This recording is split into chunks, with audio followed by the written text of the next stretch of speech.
Atenção Polos EAD. Após o top de 5 segundos, mais educação, ciência e tecnologia no ar.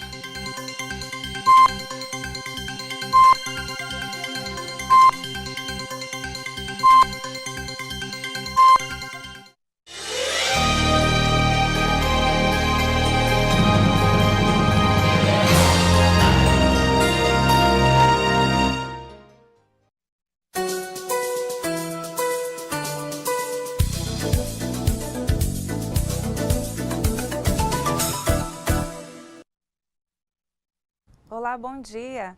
Sejam todos bem-vindos ao nosso encontro. Hoje acontece a nossa 6ª aula. E aí, como é que foi a semana de vocês?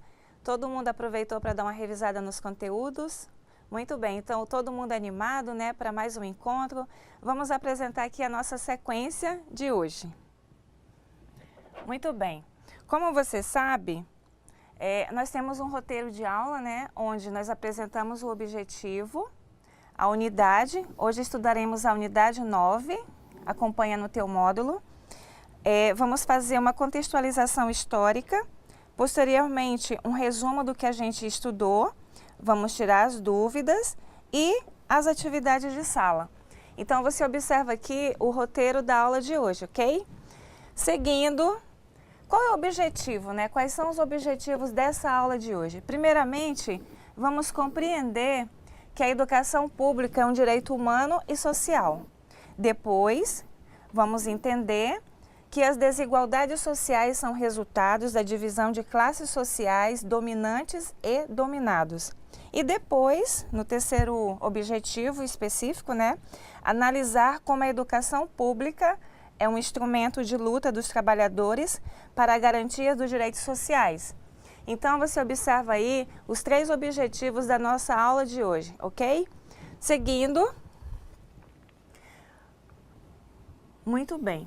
Hoje vamos estudar a unidade 9, que se refere à redemocratização, cidadãos e consumidores.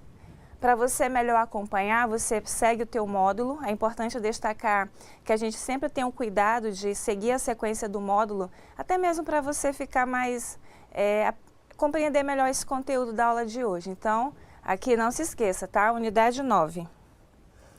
Bom, para início de conversa, né? Aqui vamos iniciar falando de 1985. Estamos na Nova República. Depois de 20 anos de ditadura militar, lembrando que na aula passada conversamos a respeito disso, né? O que foi a ditadura militar, a influência da mesma na questão educacional, nas escolas, as disciplinas que foram organizadas para fazer esse controle. Então, continuando, vocês lembram, né, que depois desse tempo aí de 20 anos de ditadura militar, censura e cassação dos direitos políticos, o Colégio Eleitoral elegeu o presidente da República, Tancredo de Almeida Neves. Quem não lembra, né, do Tancredo Neves? Que não pôde tomar posse, né? E, posteriormente, quem assumiu foi José Sarney, que hoje ainda representa uma figura, né, no cenário da política. Aqui algumas fotos da época referente a essa fase aqui, Tancredo Neves, sendo cumprimentada aqui por algumas pessoas, aqui no palanque também novamente com algumas pessoas, e aqui José Sarney. Então é importante você dar uma olhadinha até mesmo para relembrar, porque as fotos elas são marcos teóricos, memoriais, né? De 1985 a 90, o país teve anos difíceis, de alta inflação, perdas salariais, greve dos trabalhadores, o desemprego e os vários planos econômicos que surgiram na época. E você deve recordar bem cada um deles. Primeiramente, o Cruzado, que foi em março de 86, o Cruzado 2, novembro de 1986, o Plano Bresser, abril de 87, o Verão, janeiro de 1989, e o Plano Collor, que foi de março de 1990, que modificaram nossas vidas todos os dias. Você recorda de algum desses momentos? Até hoje a gente pode ver algumas situações referentes, né? Vira e mexe, por exemplo, alguém fala assim, ah, fulano foi contemplado lá com o dinheiro do plano Bresser ou do plano... Qualquer um deles, então, até hoje tem um resultado na vida de algumas pessoas, né? Mas o Bresser é o mais famoso.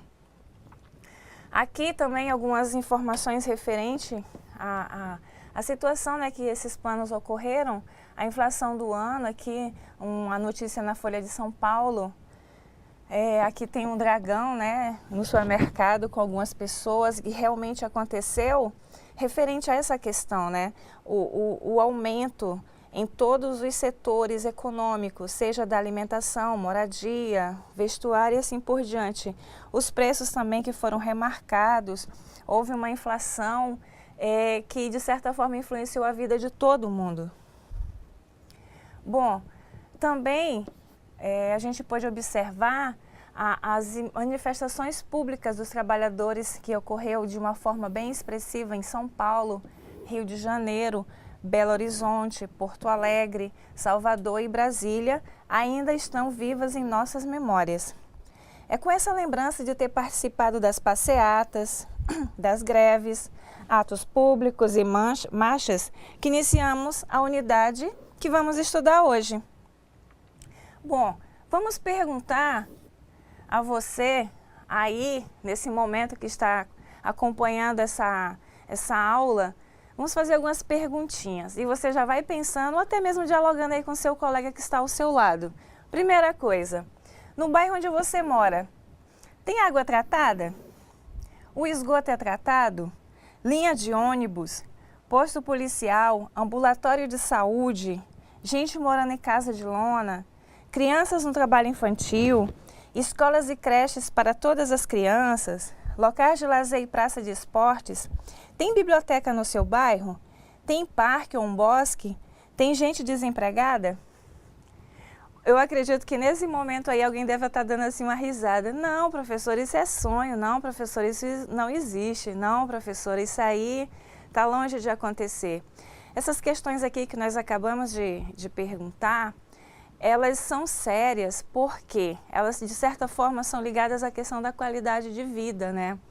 Por exemplo, quando se tem uma água tratada, o esgoto é tratado, observe que quando essas situações aí acontecem de forma assim sagrada, que elas são acompanhadas, elas terminam influenciando na qualidade de vida do indivíduo. E de certa forma, ela vai também evitar, né, alguns certos tipos de doença. Por exemplo, se você tem lá um esgoto a céu aberto que vai acumulando água, resto de lixo, quem mora na proximidade fica prejudicado, né? Pode ter alguma enfermidade e isso vai prejudicar a vida da pessoa ou dos moradores que moram ali perto. Então, todas essas questões aqui, elas são importantes sim. A questão da moradia, da saúde, o cidadão tem direito a tudo isso. Mas aí entra aquela questão dos direitos e deveres. Será que realmente está sendo aplicado? A gente sabe que ora sim, ora não. A lei aí é para todos, mas às vezes acontecem essas situações que realmente o cidadão deixa de ser beneficiado.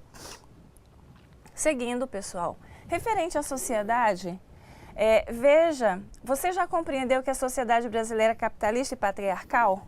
Observem aí, ó, capitalista e patriarcal. Isto quer dizer que desde o início da colonização, você recorda aí, né, das nossas primeiras aulas, onde conversamos a respeito desses pontos. Os portugueses se apropriaram e exploraram as terras e as riquezas do país. A gente viu, né, essa questão da exploração, da colonização.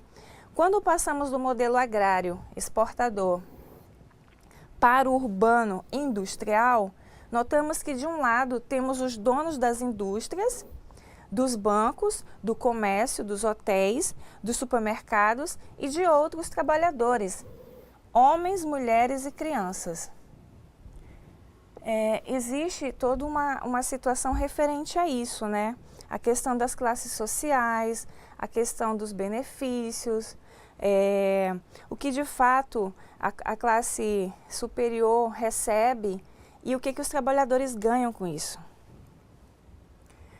Vamos falar de uma outra maneira. A sociedade brasileira ela é capitalista e composta por classes sociais. Quem controla os meios de produção controla quem vai trabalhar no seu negócio. Por isso falamos em contrato de trabalho e relações trabalhistas entre empregador e empregados. Então veja aqui como se constrói esse tipo de relação, né? O contrato de trabalho, as relações trabalhistas e essa relação entre empregador e empregado. Muito bem. E por que ela é patriarcal?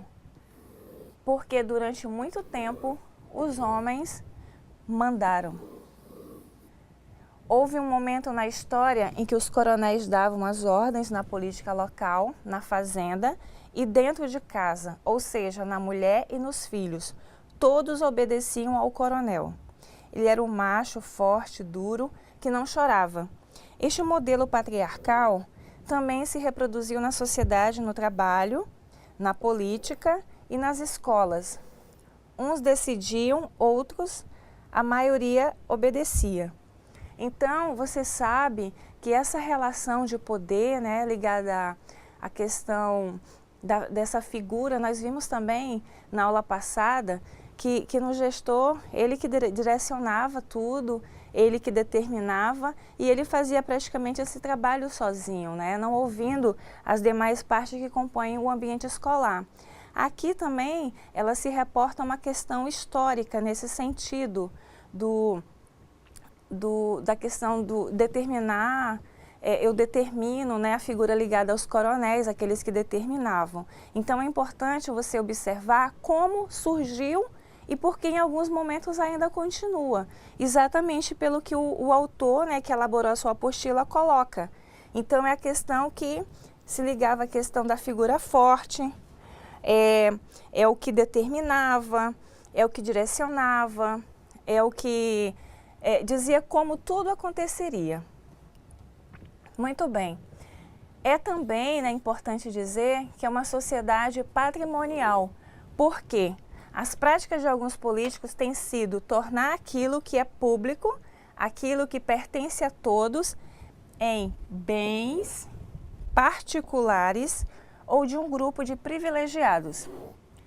Gente, é importante também você ter claro o seguinte, o que são esses bens, né?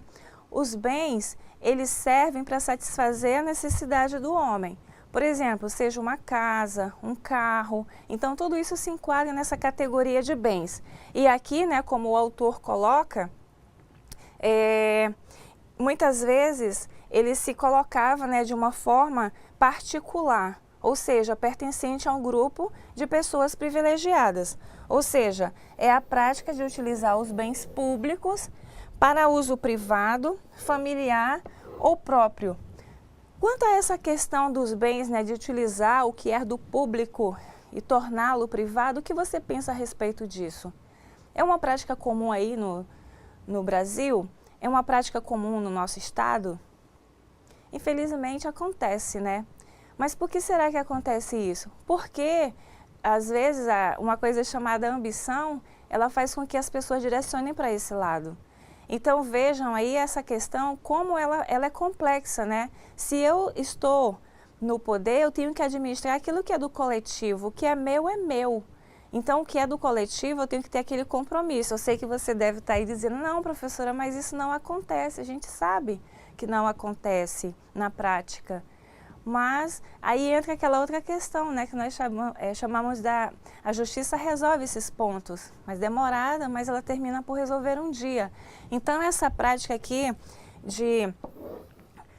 desses privilégios, desses bens públicos, a questão do privado, familiar, etc. São questões ainda que geram questionamentos, né? Por isso dizemos que a riqueza do país está concentrada nas mãos dos ricos e dos poderosos, e que a maioria da população é explorada sem acesso aos direitos sociais. Gente, referente a esse slide aqui, ó, referente a essa parte que o autor apresenta, riqueza do país está concentrada na mão dos ricos e dos poderosos. Ou seja, entra naquela questão que é muito discutida também por outros teóricos, né? a distribuição de renda ela é feita de forma desigual. A questão do campo econômico, quem tem muito quer mais. E às vezes a pessoa que precisa, que é o trabalhador, ele se mantém naquele aperto para poder ter uma condição de vida também, até mesmo para garantir os direitos lá da sua família, né, o sustento da sua família.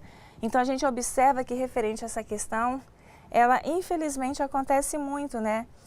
E, de certa forma, prejudica esse acesso aos direitos sociais. Bom, à medida que a sociedade brasileira foi se desenvolvendo, as duas classes sociais tornaram-se visíveis e seus interesses antagônicos e diferentes.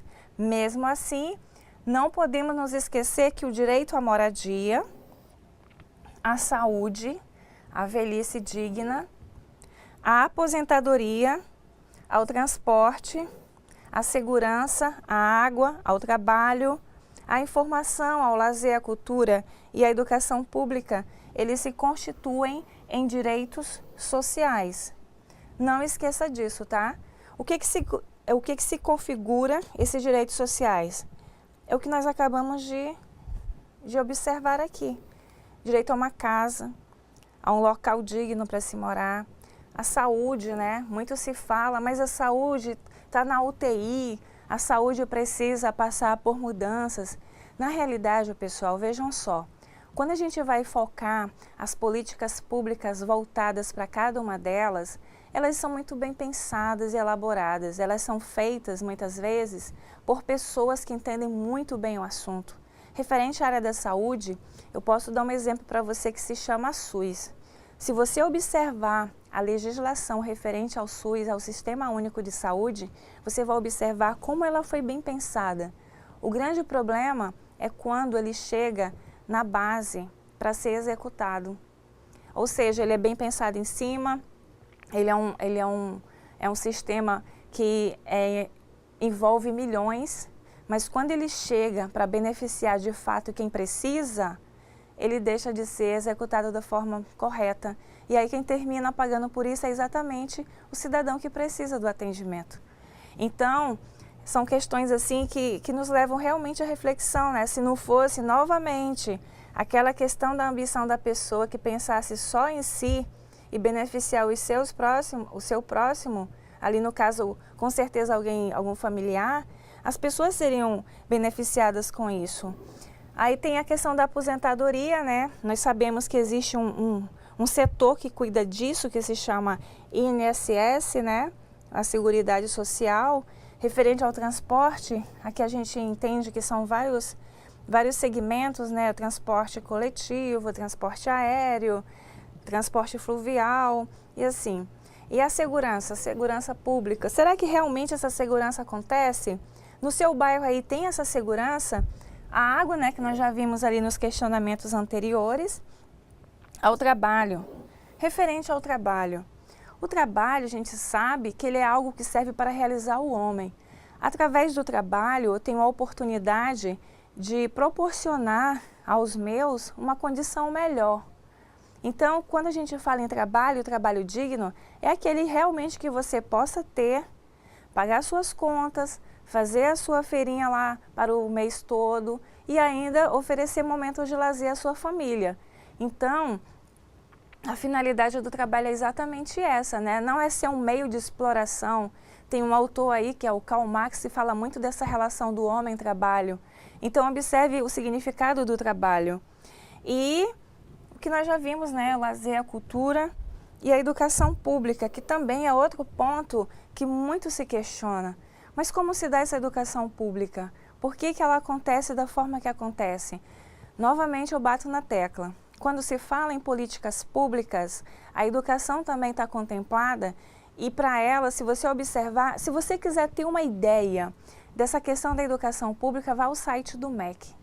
Faça uma visita e você vai constatar a infinidade de programas que tem lá que atendem a educação, a organização, a legislação, tudo isso você vai ter uma ideia de como ela é organizada. Porém, é importante lembrar que existe uma participação dos estados e municípios junto à esfera federal. O MEC é um órgão federal. E os municípios e os estados, eles entram nessa parcela de contribuição para que ela aconteça também. Continuando, todo ser humano, ele tem direito a esses direitos, nós sabemos. Eles foram uma conquista da luta dos nossos antepassados para que nós, hoje, vivêssemos melhor. E aqui, uma imagem, né, para você observar aqui a questão da família, né? Aqui o pai com seus filhos. Então, esses direitos, eles vão exatamente contemplar a família. É uma conquista histórica, é uma conquista que nós já observamos aí no decorrer das aulas, que elas são significativas nessa luta que hoje se concretiza. Muito bem, aqui um slide chamando sua atenção, né, conforme você observa no texto, a educação é um direito social. Você já sabe disso, né? A educação, ela se configura em um direito social, conforme nós vimos no slide anterior. Muito bem, nós todos devemos lutar e defendê-la como um bem universal.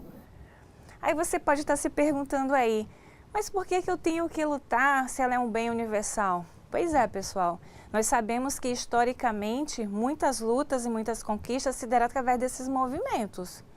Existe uma organização nesse sentido de ter os sindicatos, as ONGs, tudo isso se configura em uma organização no sentido de centrar forças e lutar pelos direitos que a classe tem, e são várias elas.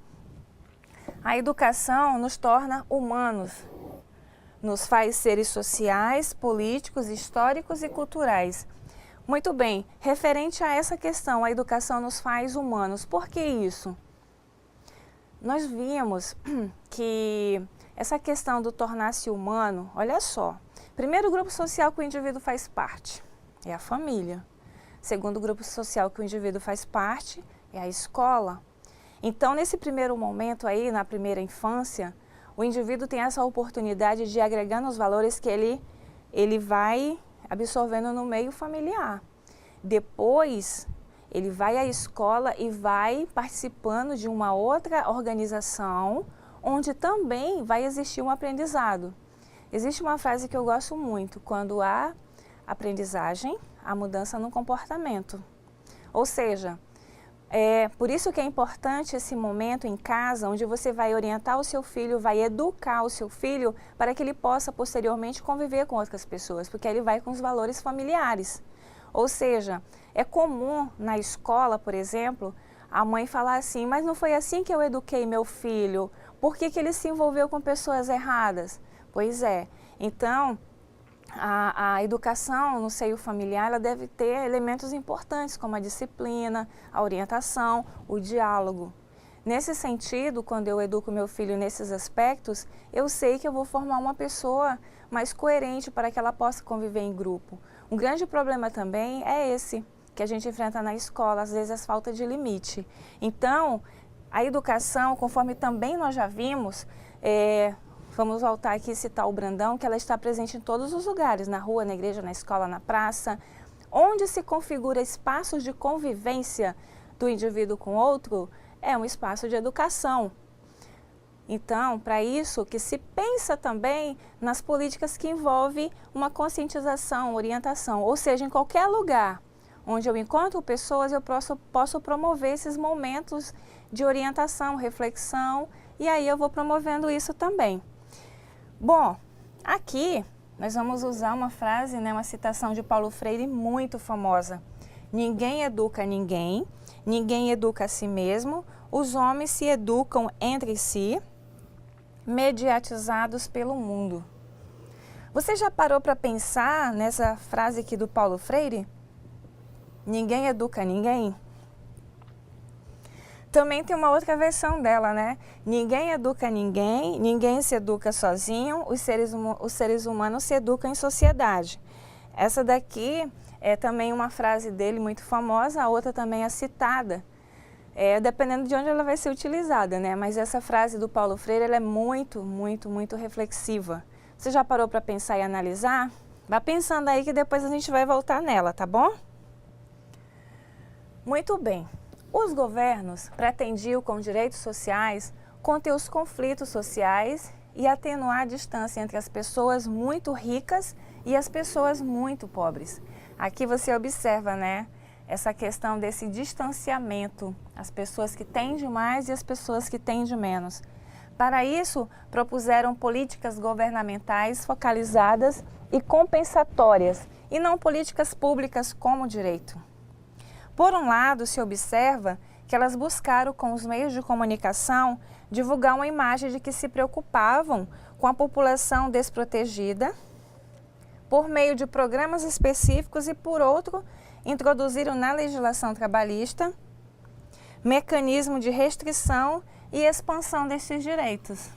Ou seja, pessoal, historicamente, os direitos sociais têm sido pensados e praticados como se fossem favores feitos pelos governantes aos que se mostram agradecidos, obedientes e, portanto, merecedores da atenção dos governos.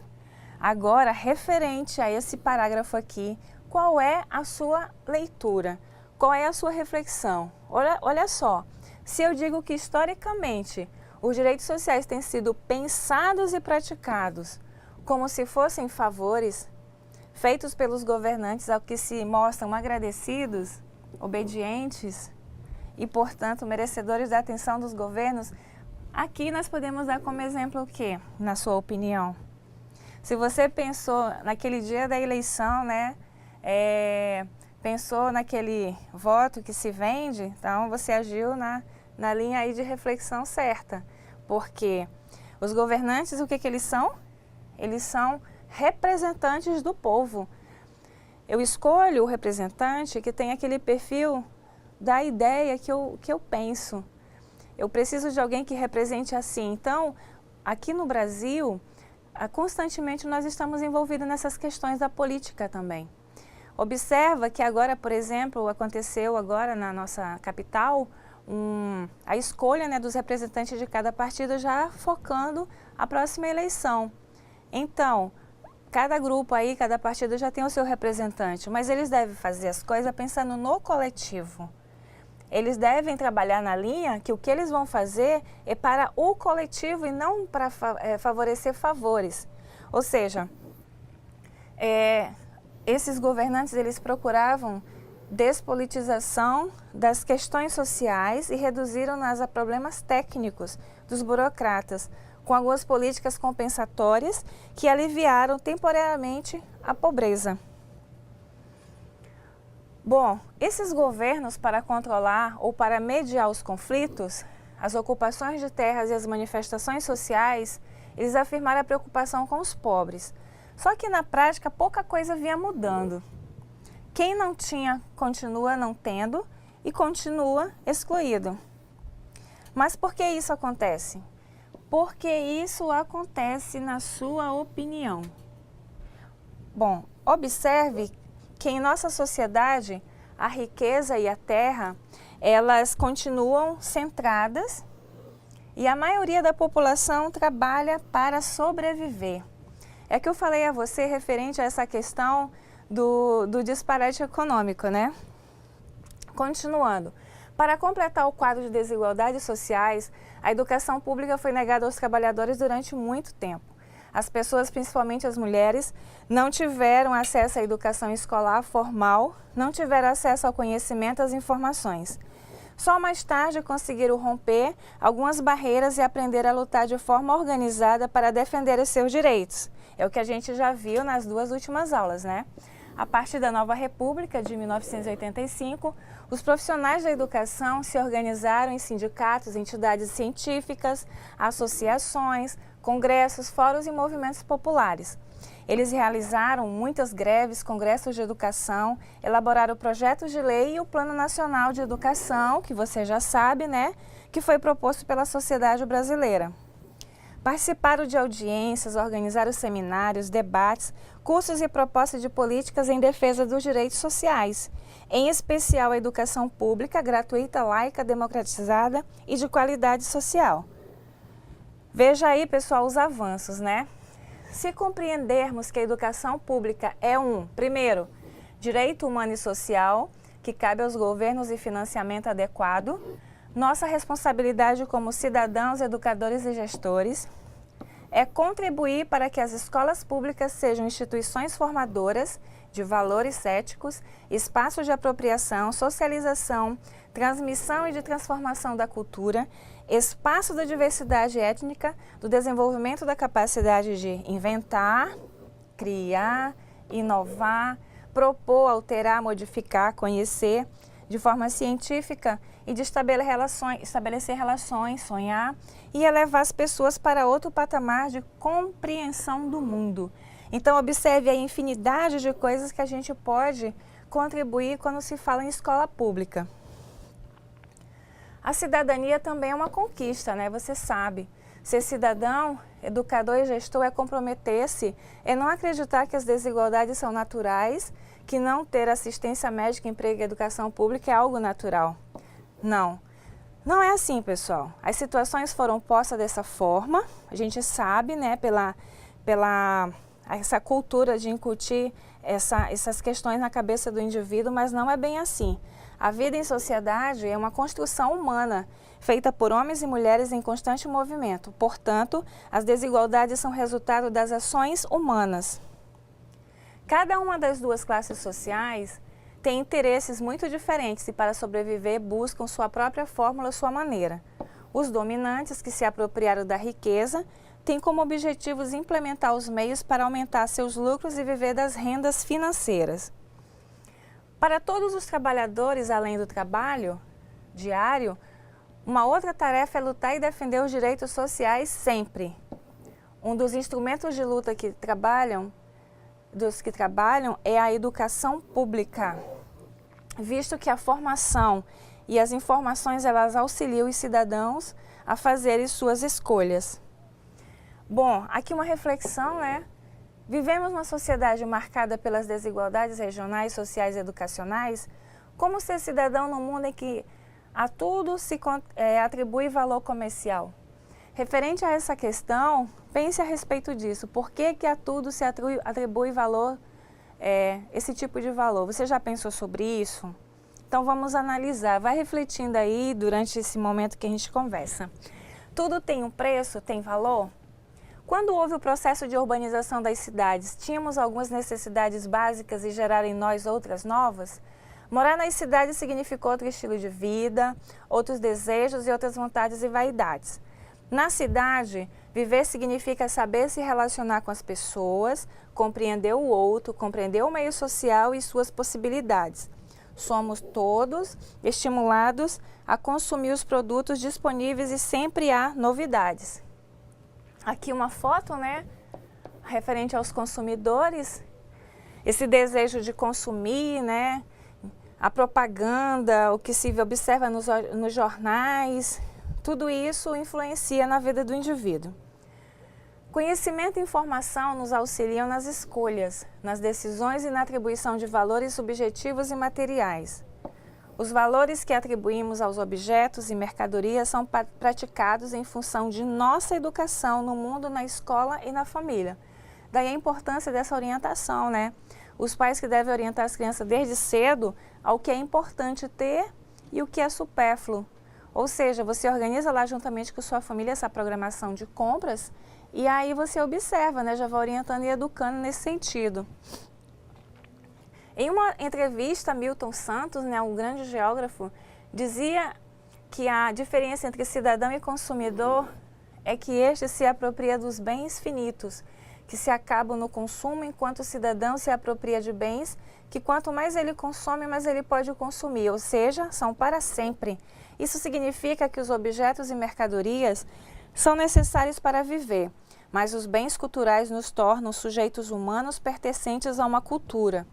Aqui você observa, né, a foto do Milton Santos, esse grande geógrafo, né, o Milton Almeida dos Santos, nasceu a 3 de maio em Brotas de Macaúbas, no estado da Bahia.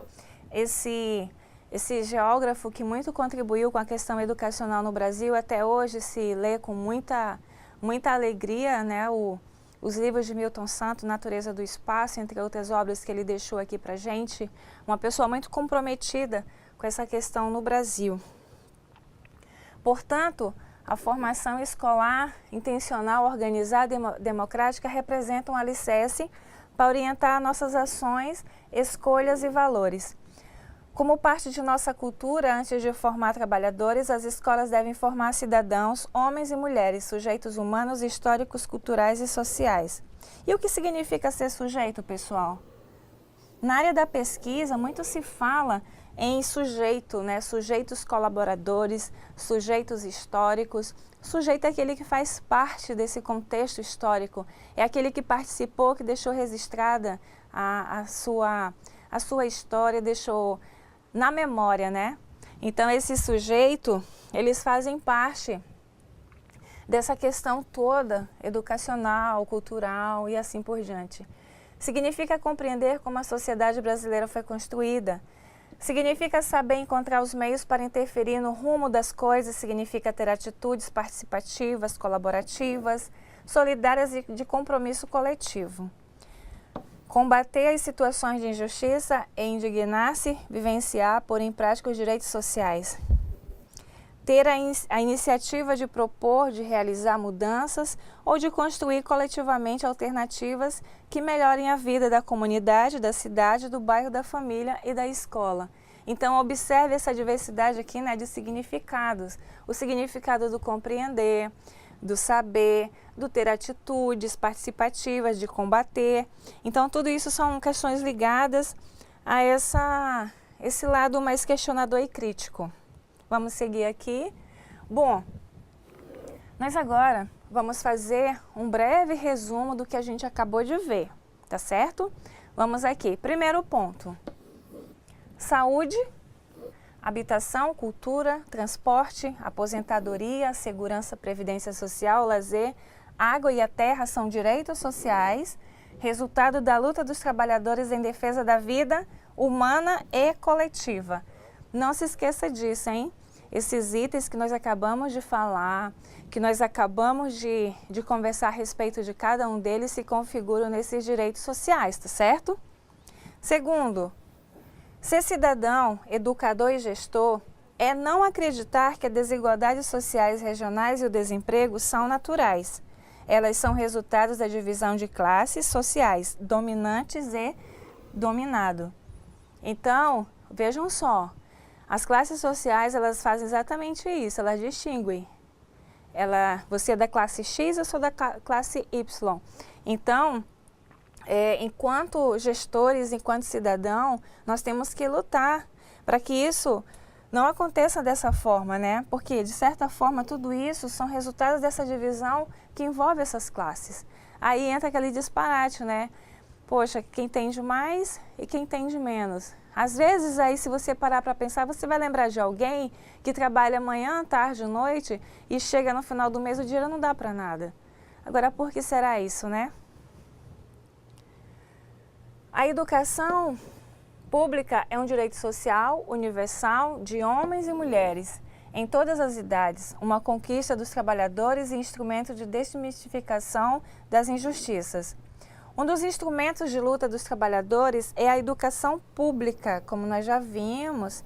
Ela é um meio importante de transformação, é através dessa que se tem a mobilidade e a estratificação social, visto que o conhecimento, a formação, a cultura e a informação auxiliam os cidadãos a fazerem as suas escolhas, participarem das decisões e a definirem os valores subjetivos e materiais. Gente, a educação pública, ela tem uma missão muito significativa. Se você observar, faça uma busca assim, como se dá esse processo da educação pública, né? Como as escolas têm esse papel importante de orientar, de conscientizar, de encaminhar também. Para isso, as escolas, elas têm um documento muito importante, que é um documento de caráter coletivo, que se chama Projeto Político Pedagógico, é um dos temas da nossa próxima aula, onde você vai observar por que esse projeto coletivo é tão importante para a escola.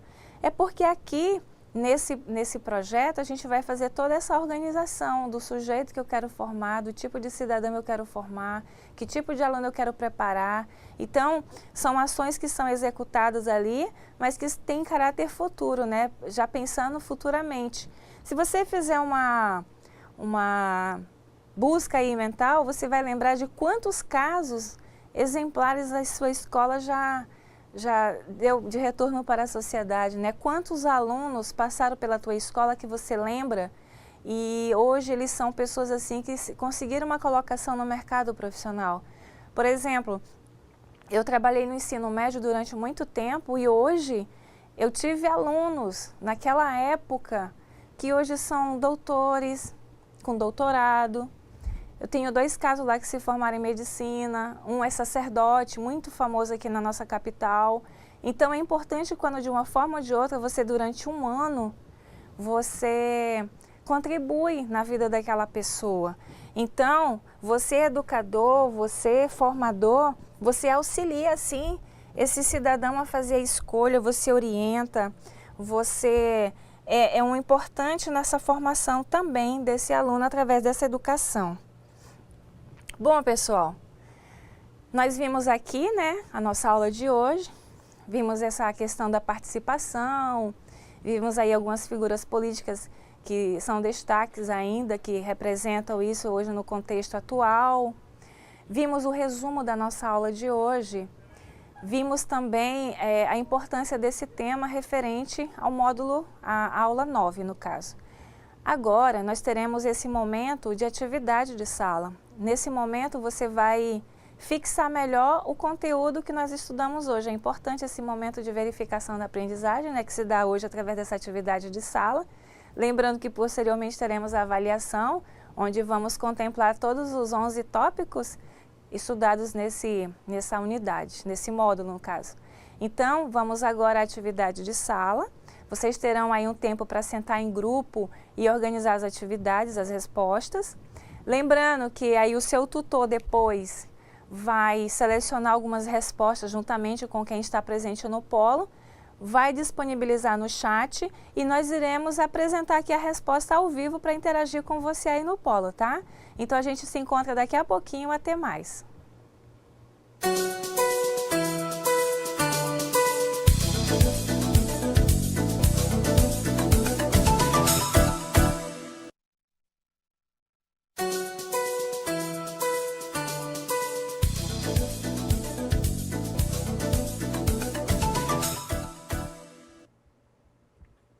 Olá pessoal, bom dia! Sejam todos bem-vindos novamente à nossa correção.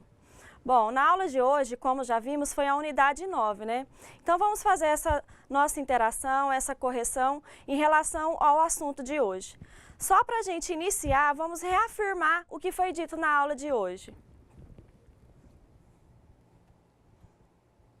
Reafirmando, os direitos sociais referem-se ao reconhecimento expresso da população de um país sobre o significado social da educação, da cultura, do meio ambiente, do direito à habitação, à informação, à aposentadoria, à saúde, ao lazer e ao transporte. São direitos ligados ao mundo do trabalho e das relações sociais. Dizem respeito a todos, então. E eles são instituídos pelos embates entre as forças políticas, econômicas e financeiras que dirigem ao país, de um lado, as lutas dos trabalhadores e dos movimentos populares, de outro, em disputas constantes. Bom, na nossa atividade de hoje, vimos que a educação nos torna humanos, nos faz seres sociais, políticos, históricos e culturais. Dizia Paulo Freire que ninguém educa ninguém, ninguém educa a si mesmo. Os homens se educam entre si, mediatizados pelo mundo. Então, considerando o texto acima, pedimos para que vocês respondessem na questão 1, qual a importância da escola na construção do caráter do indivíduo. E na questão 2, para você, o que a escola prepara cidadãos ou consumidores? E por quê? Se a escola prepara cidadãos ou consumidores e por quê? Na nossa interação de hoje, nós contamos com a presença da professora Jailane. Então, vamos ver algumas interações que vocês mandaram. Bom dia, professora Jailane. Bom dia, professora Renata. Bom dia a todos que estão nos assistindo.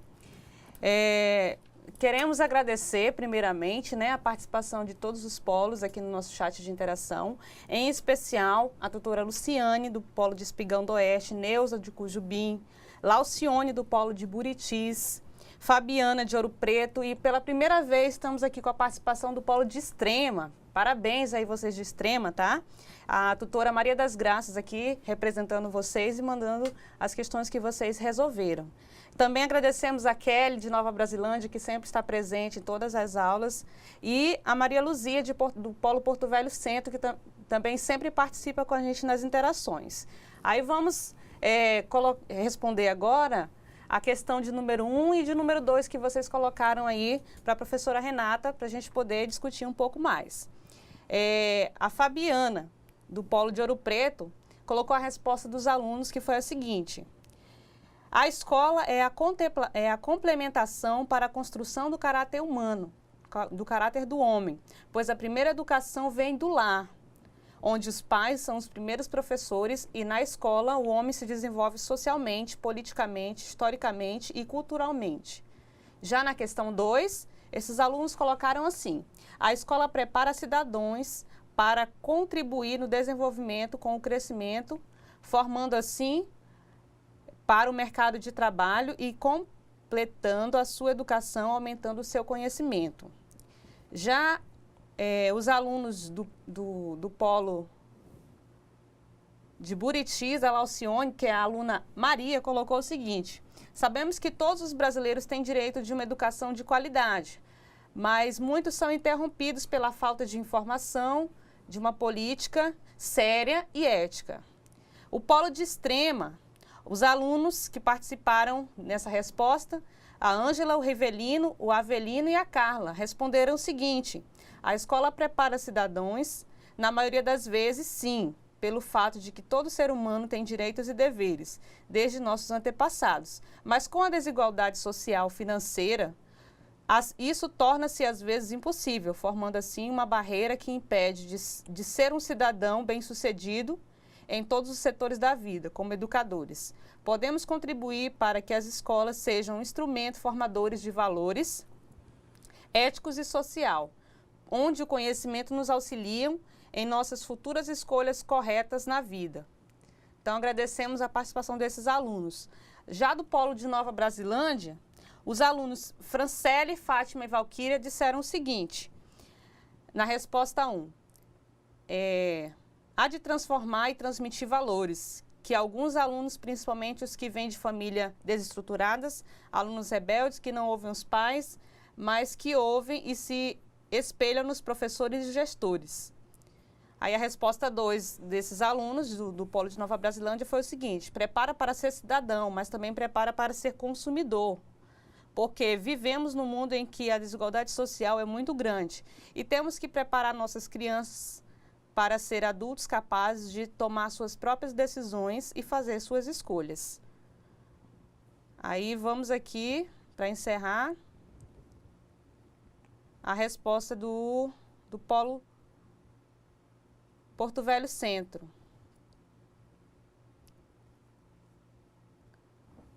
Caiu aqui, gente. Mas assim, obrigado pela participação de todos, e espero que vocês continuem interagindo com a gente e buscando, ser esses alunos, buscando essa formação para ser cidadão, interagindo com os professores. Teve uma resposta que chamou bastante atenção, que fala que alguns alunos não têm os pais como modelo, mas têm os professores como modelo, Então, para que a gente possa incentivar nossos professores cada vez mais, para que eles possam desempenhar um excelente trabalho e nós alunos, enquanto alunos, possamos interagir com eles, tirar nossas dúvidas e não ficar levando tudo assim na brincadeira, mas levar a sério, levar com compromisso, porque essa formação vai ser para o nosso próprio caráter, E nós, mudando a nossa forma de ser, as nossas ações, nós podemos mudar também, como diz Paulo Freire, Que a mudança acontece dentro de si mesmo, para depois essa mudança ser passada para o mundo, Então, primeiro a gente tem que mudar a si mesmo, as nossas atitudes, as nossas escolhas, procurar sempre ser pessoas éticas, ser politicamente correto para que a gente possa também levar isso às demais, né, às demais pessoas. Vou passar agora para a professora Renata. Obrigada, professora Jailane. Bom, realmente é isso, né? Sabemos que a primeira educação vem de casa, vem do berço. Mas a partir que a criança, do momento que a criança entra na escola, vocês, como funcionários ou até mesmo os professores, têm essa importância em informar esse cidadão, né? Vimos que hoje, com esse novo tempo, essa nova ressignificação do mundo escolar, mais do que passar conteúdo, passar o ensino, vocês têm essa importância em formar cidadãos, né? Formar pessoas, gestores, formar pessoas para a sociedade. Então, é importante que vocês tenham essa consciência em passar esse tipo de educação, buscando até mesmo nesse nosso curso como passar esse conhecimento, esse aprendizado em relação à criança cidadã, né? A formar as crianças para a nossa sociedade. Então, concluindo, temos aqui um significado, né, da importância da educação. A educação pública é um direito humano e social, como vocês falaram, e que cabe aos governos e financiamento adequado. A nossa responsabilidade como cidadãos, educadores e gestores é contribuir para que as escolas públicas sejam instituições formadoras dos valores éticos. Então, como vocês falaram nas suas respostas, né? Então, esses espaços são espaços de apropriação, socialização, transmissão e de transformação da cultura.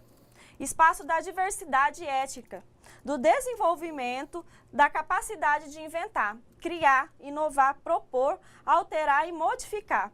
Conhecer cientificamente, de estabelecer relações, sonhar e elevar as pessoas para o outro patamar de compreensão do mundo. Então, podemos ver como a contribuição de vocês é grande, né?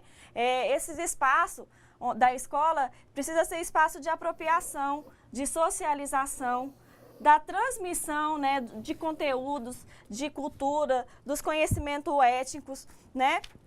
Vimos também que pode propor, nesse ensino, nessa escola, alterar, modificar, né, conhecer cientificamente. Então, a nossa contribuição é muito grande para a formação desses alunos cidadãos.